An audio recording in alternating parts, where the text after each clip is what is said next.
English reading practice story Fox and Goat.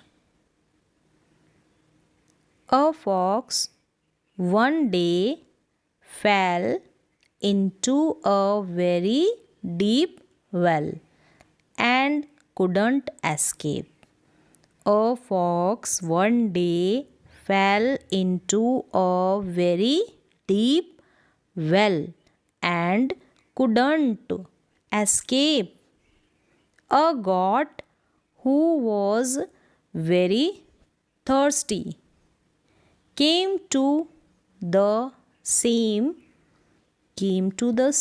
well and seeing the fox asked if the water was any good.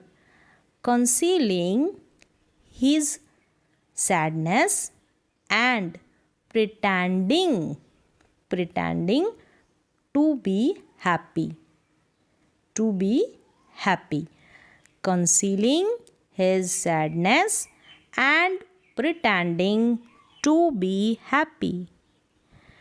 The fox indulged in a lavish praise of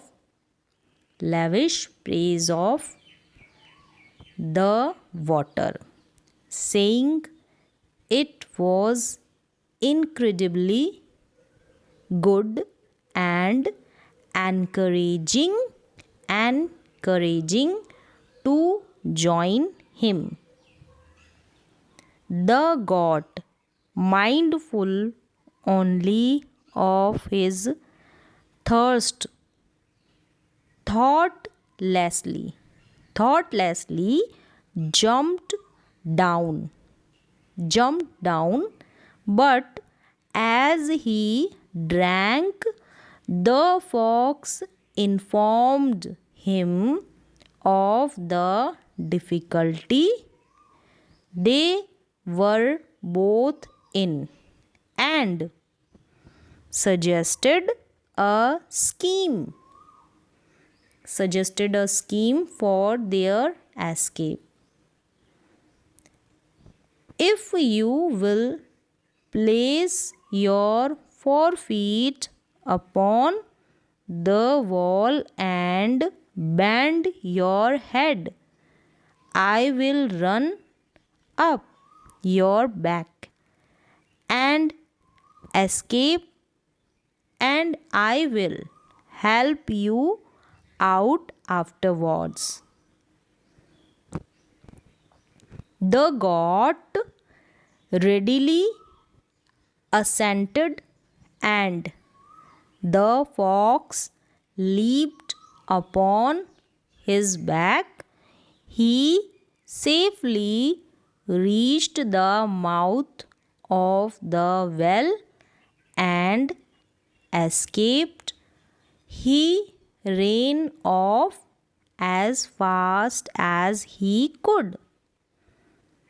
When the goat told him that he was breaking his promise, he turned around and cried out, "You foolish goat! If you had as many brains in your head as you have hairs in your beard, you would never have gone down before you had inspected the way up, nor would you have exposed yourself to dangers from which you had no means of escape. Look before you leap."